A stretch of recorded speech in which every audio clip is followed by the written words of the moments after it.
Meron ako mga worst scenario, yung CKD. Oh, idadialysis na siya. Ayaw niya. Saka siya lalapit sa amin. Okay, gagawa natin ng paraan. Habang may buhay, sabi ko may pag-asa yan. Sige. Ang result niya, 7. Yung pasyente mo na. Oo, sabi ng doktor, dialysis na. Ayaw. O sige, low carb. Compute ang protein, yung tubig, iinumin. Bawal to lahat, bawal. Nagpa-monitor. After 1 month, ang CREA niya from 7, naging 2.5. Hindi naniwala yung doktor. Pinaulit.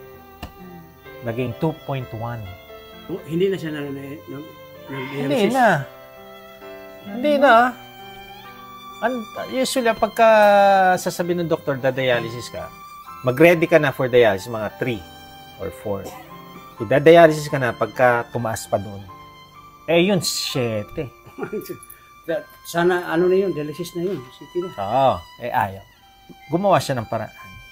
Disiplina.